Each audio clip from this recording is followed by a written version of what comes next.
You're talking a lot about a lot of sort of further reaching ideas as sort of IASW, and I think coming off of Surface Navy Association, I think and looking at sort of the capabilities that the Navy said they wanted in their new frigate now, I guess is what they're calling it.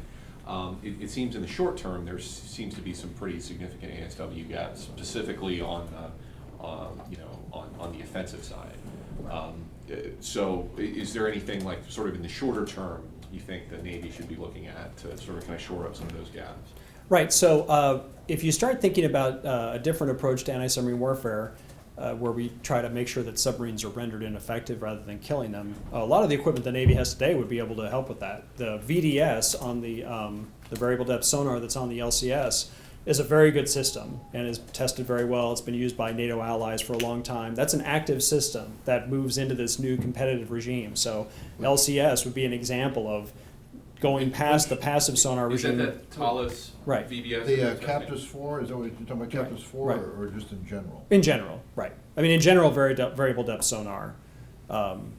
The particular system that's being used, the test results are not, I don't think they're complete on that because it hasn't been fielded yet. But similar systems that are in use by allies that the U.S. Has worked with have worked very well. So the results on those variable depth sonars have been very good. And it takes advantage of this shift away from passive sonar into the active sonar regime. Now the ranges on that will be better than the ranges on passive systems, especially against quiet submarines like quiet diesels and quiet nuclear submarines. They still won't be as far as you need to account for the fact that you're going to have to deal with anti-ship cruise missiles on submarines that go out to 100 miles. So until you get a detection technology that allows you to really reliably pick up submarines at those kinds of ranges, you're going to have to think about an anti-ship cruise missile threat and still think defensively. So that's something that the Navy is improving that, but the Navy could also look at maybe longer range ASROCs, for example, as a way to help counter that threat. How does the move to multistatic active coherent play into this? I mean, I think that's been on the books since the sort of early 90s. Right. I think it started with Update 4 when it was the basis of the MRA4 Nimrod, and it's supposed to be going on the P8A increment too. How is that a low frequency system? Or? No, it's still a medium frequency sonar system. But so an active system, so it sort of circumvents the quieting of submarines. The limitation of things like that, though, are it's sonobuoy based. And so the one thing you have to do is you have to keep reseeding the sonobuoy field. Right.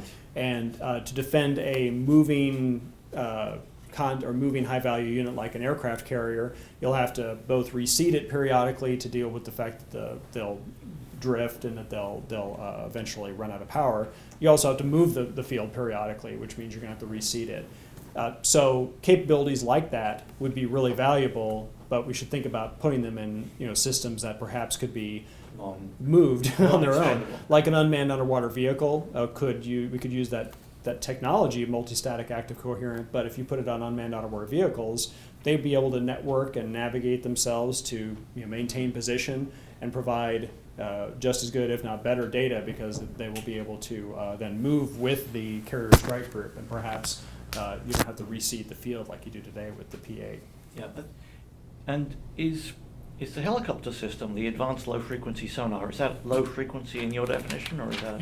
Well, it's not a low frequency active system like we're talking about with the CERTAS. It's lower frequency than some of the other sonar based systems, or rather helicopter based systems that we've had. Mm-hmm. But it's very effective too, because you think about the one thing that dipping sonar provides is the ability to get exactly in the right part of the layer to transmit noise in a channel where it will go for a long distance and then come back over a long distance and reduce the amount of losses that it sustains. So you can get longer ranges on that by taking advantage of the variable depth feature that dipping sonar provides.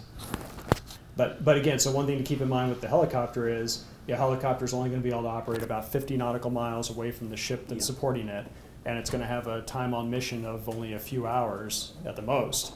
So you can only look in one place or two places if you have two helos at a time. you're very limited in your sector search that you're able to do. So the VDS that's on the ship, on the LCS, for example, is able to look more or less 360, whereas those systems are going to look at discrete areas, and then you'll have to move them and get into a new area. So if you're the submarine and you're able to get around that, you might be able to circumvent the ability of a helisonar. Sounds like we need to go back to the 1950s idea of open ocean seaplanes carrying dipping sonar. Well, that's so. So something, but we can think about the fact that unmanned vehicles or unmanned systems now are able to do these same kinds of operations. So why would I go and why would I use a helicopter to do something that I might be able to use the DWADS, the deep water active detection system, to do? It doesn't require all the people. The information would be fed back to the commander on the ship. There would be ways to do ASW that would take advantage of this new active regime. So, and to get to your question, that's the Navy could do more with regard to active sonar and think about its CONOPS. Think carefully about what is it trying to achieve with ASW. And right now we're still looking to try to achieve kills on submarines rather than thinking about protecting the protected asset. That's the metric we should be using probably. ASW competency in the fleet is something that kind of goes up and goes down. It gets a lot of attention for a while, and then people think they've solved that problem, and it kind of wanes off and falls off again. Right. Generically, fleet-wide, what's your assessment of the U.S. Navy's ASW capability right now? Is it on the wane? Is it low? Is it high? Is it rising? Where do you see that? I'd say it's rising, and that it's coming off of a time where we were getting better for a while, and then I think you're right. What you're seeing right now is the fleet has been very stressed over the last couple of years with a very high op tempo for a variety of operations, and you can see that in the fact that maintenance periods weren't getting done, training wasn't getting completed. Last week at Surface Navy Association, Admiral Fanta, I think, mentioned the fact that there were a lot of training periods that were not completed, particularly basic phase. Same thing in ARGs. So what that means is if you're not completing your basic phase training, that means you're not completing your phase that would have included things like anti-ship warfare or anti-submarine warfare. So the coming off of that time of a very high op tempo and less time to train, the Navy's improving ASW, but they had a rough time there of even keeping up the pace of the training that they were required to do. If this optimized FRP is able to be actually executed, then the Navy would be able to further improve ASW competency by having the time to train. Now it remains to be seen whether the Navy is going to really be able to say no to combatant commander requests that would otherwise render the OFRP moot. The other thing I'll note is the kinds of systems I'm talking about and the approach to ASW I'm talking about is less reliant on operator competency. Using passive sonar to find submarines is very skill intensive and very experience intensive, so you have to be proficient at it, you got to practice it. There's a lot of art to it that needs to be maintained at a high level of proficiency through relatively frequent operations. Even with a lot of the automated classification tools that are coming along, that definitely helps. And now it's not a matter of Jonesy listening to the headphones to see, is that a Kula or is that a Sierra or what is that? Nowadays, a lot of that stuff can be classified automatically, but still the ability to figure out where to go, position the ship, act or behave, when you're in proximity to another submarine, all those things come from experience, and that experience is only gained through frequent repetition, really.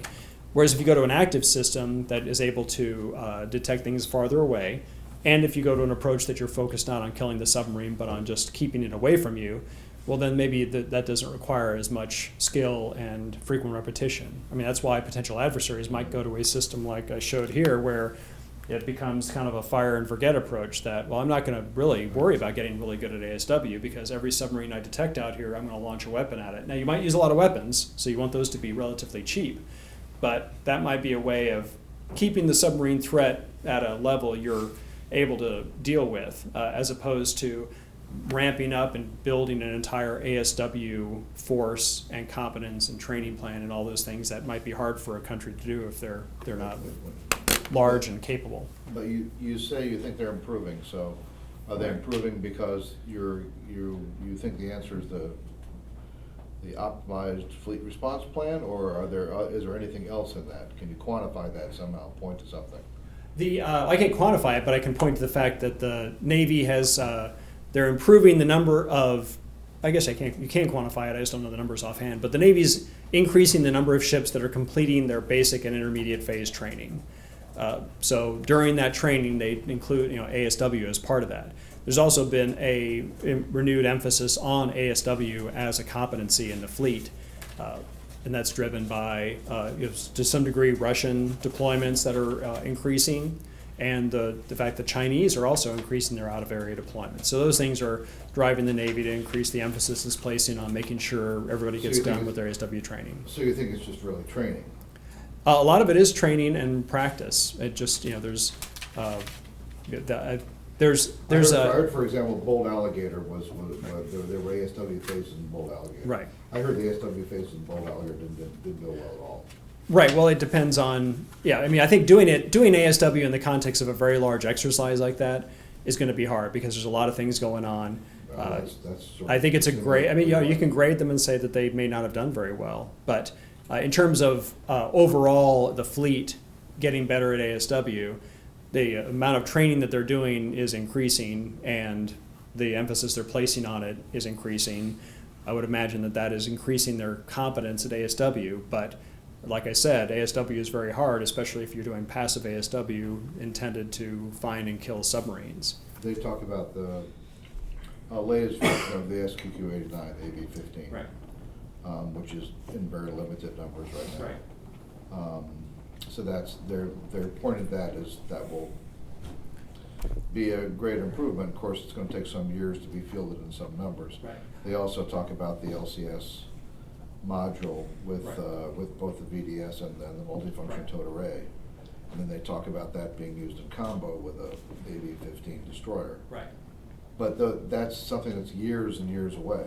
Right. Oh no. Yeah. The equipment is years and years away, and if we rely on hull-mounted sonar, what's better about the SQQ-89 Victor 15 is the processing power of the models and the processing capability of the SQQ-89 itself, the sonar suite. So what that's able to do is do a better job of sifting passive noise or passively detected noise, and then also it does a better job of sorting and identifying contacts when you're using active. The problem is the passive part of that's still dependent upon how much noise the submarine that you're trying to detect is going to put out. The active part of it is very much constrained by the fact that it's a hull-mounted active sonar that's going to be trapped in the layer, in the surface duct to some extent, so you just don't get the kinds of detection ranges you would get with a variable depth sonar. So the Navy's, the improvements to the SQQ-89 are good because it improves the processor. There's a lot of things you could do then to use that processor if you were to either connect it up with a different active sonar. So if you were to link up a SQQ-89 equipped DDG with an LCS that's got the ASW mission package, well then you could create this system where I'm able to use both MFTAs and do some detection of the reverberate or the response or the echolocation from the VDS. So now you've got two MFTAs out there. One of them, they both got the SQQ-89 Victor 15 processing suite. That would be a pretty effective combination from a technological perspective. And it's less susceptible to operator proficiency necessarily than a passive approach would be. Okay. Yeah. Where would you say? I mean, how would you rank the value of investment in something like P8, which is airborne, sonobuoy, passive, very high training cost, very high expertise? Because not only is the U.S. Navy going in there, but the UK is going through a process where it has to decide fairly soon: is it going to jump into the P8 program? Is it going to do something else, or is it going to walk away from that kind of airborne ASW altogether? I mean, it sounds like from what you're saying that may be not necessarily a dead end. I won't try to make you say that, but that is the kind of approach that is not going to work as well against very, very quiet targets.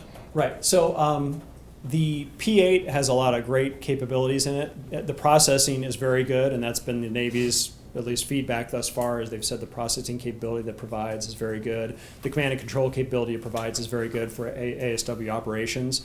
It's going to have very good sonobuoys, obviously, but sonobuoys have these inherent limitations that we talked about. The biggest inherent limitation of the P-8, though, is it can't operate in an environment where air threats are going to be able to shoot it down. So the idea of the P-8 operating within a few hundred miles of an adversary coast is not really feasible. And even farther out, if the adversary decides the P-8 is really a problem, then he could launch airplanes to go attack it, and you could put up a combat air patrol then for the P-8. Now it becomes a big burden, right, because you're having to keep those planes on station with the P-8. So the P-8 has these kind of fundamental limitations that we've got to figure out how to mitigate and take advantage of what it can do. So in the Cold War, the P-3 was invaluable because it enabled this ASW approach where SOSUS could detect a submarine, the P-3 could come in and pick it up and use sonobuoys or maybe even MAD to kind of turn over that contact to the P-3. The P-3 would then track that guy for a while and then turn him over to a submarine that would then track him for a while after that. And that allowed the U.S. Navy to keep track of most of the Soviet out-of-area deployers because they're relatively noisy. Yeah. Well, you could think of the P-8, be able to do a very similar role today if you wanted to keep track of submarines that are deployed far away from the adversary, anti-access area. Right. That would be a very good way to do it. You might want to think about other ways to provide sensor data to them. So one thing the P-8 does that's very good is it has very good periscope detection sonar. So if it's looking for submarines in an area kind of away from, not right up against the adversary coast, the enemy submarines might put up a mast, thinking that they're relatively not invulnerable, but there are less risks. So that might be an opportunity to detect them. So, non-acoustic ways to detect submarines might be a way to use the airplane. And then the airplane, you could use unmanned out-of-war vehicles instead of sonobuoys. So you could go out there and you could put a field of these deep water active detection system buoys or unmanned out-of-war vehicles with active sonar out, and then they could communicate with the P-8, and then the P-8 could be the thing that goes and attacks the submarines that they find, because they won't be able to shoot a submarine on their own because they're an unmanned thing, just a sensor. But the P-8 could be the pouncer, if you will. And so instead of the sonobuoy field being the sensor field, it would rely on sensors that have been placed by somebody else. Or, it could place them, but they'd be relatively small if the P-8 carried them. But so we have to think about different ways of using the P-8 than as our frontline ASW platform, probably. But as fighter ranges have gone up, Yeah, right. And as you're starting to operate Right. operate on the adversary's own lawn, you've got a problem. Right.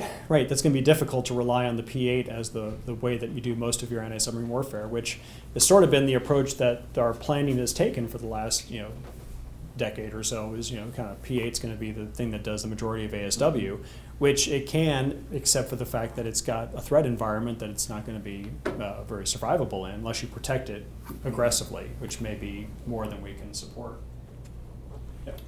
You touched on the figure of 41 SSNs in 2030. If you considered a hypothetical conflict with China, would you as a submariner feel comfortable in one of those 41 SSNs operating off the Chinese coast with what their order of battle might be at that point? Do you? Oh, sure. Yeah. So Chinese submarines are not a big threat to U.S. submarines because their submarines are designed to do other operations. So Chinese submarines are designed primarily for surface warfare or attacking surface ships, warships, but maybe shipping primarily, and then some land attacks. They might be able to do some land attack missions as well. So they're not using them for anti-submarine warfare, and most countries don't use them for anti-submarine warfare. That's sort of an outgrowth of the fact that we had such a silencing advantage over the Soviets that we were able to use our submarines to go track their submarines, and it turned out to be a pretty efficient model. But the idea would be that they're going to use other things to try and find our submarines. So if the Chinese, they'll invest in some surveillance systems like we're talking about, but there will be areas where our submarines can go without necessarily being detected. But if the Chinese mount an aggressive program to defend their coastline using SOSIS type systems, or were to invest in active systems, they could start to create some zones where the risk to manned submarines is pretty high, and we may not want to take it, because if you got 41 submarines, you don't want to be risking them in tactical fighter kind of operations, close to an enemy's coast. You would want to use unmanned vehicles to do those for the most part. And things like mining and surveillance are, kind of tailor-made for an unmanned vehicle to go do.